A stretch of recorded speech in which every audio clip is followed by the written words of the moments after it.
From Keene in the Shire, the Liberty Media capital of the world, this is Daryl W. Perry, host of FPP Radio News for Thursday, July 19th, 2018. Silver is trading at $15.25 per ounce. Gold is valued at $1,215 per ounce. Zencash is trading at $29, and the average price of Bitcoin is $7,425.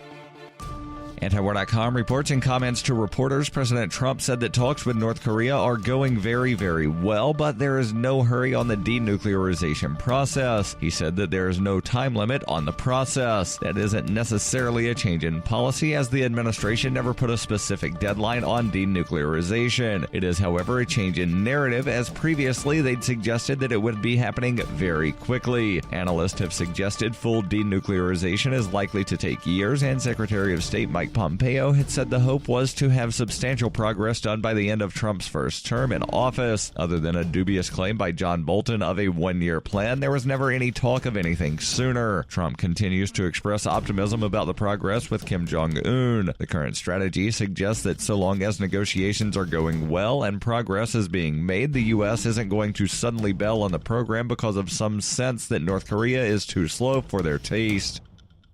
Born into a devastating world and raised among the crowd, the Cloudwalker assumes a new identity and begins the unrelenting quest for truth. In this epic journey, he discovers dark secrets about aspects of his previous life that he once trusted. Through the journal of the Cloudwalker, he shares both the traumatic hardships and the eternal beauties of his experiences. Fueled in the beginning by his unsettling thoughts and emotions, he learns how to find peace with everything he has woken up to. Dear Society by the Cloudwalker is available from Amazon.com and all major bookstores.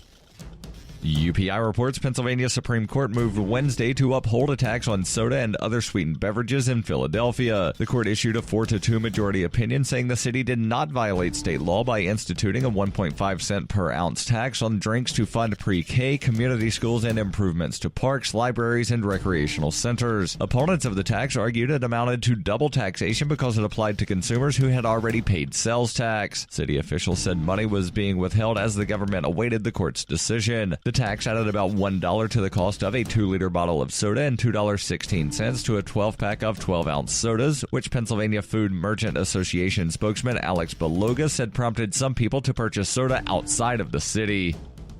Are you tired of governments murdering people around the world? Stop using their money. There is an alternative. Bitcoin is a stateless, free market, non-political currency. Bitcoin cannot be inflated or controlled by any government. By using their money, you are helping the state. Stop doing it. You have an incredible alternative available now. Learn it, use it, spread it. Get started with Bitcoin at weusecoins.com. That's weusecoins.com.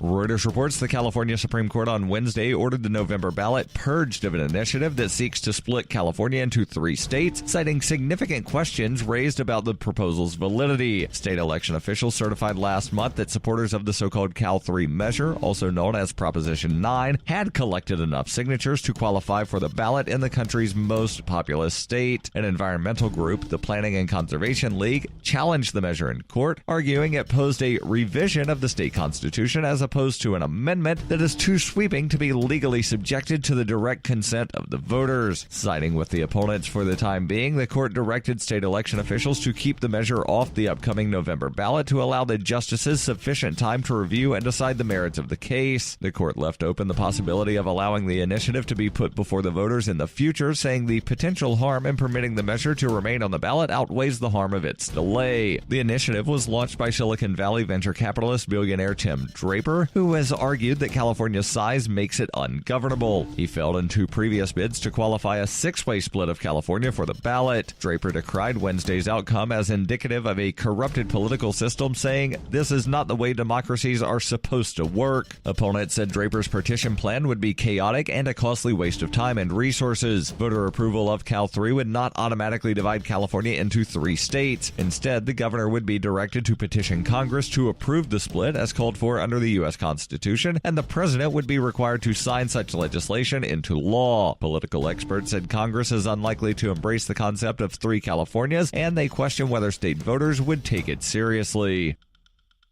This has been FPP Radio News, online at FPPRadio.com.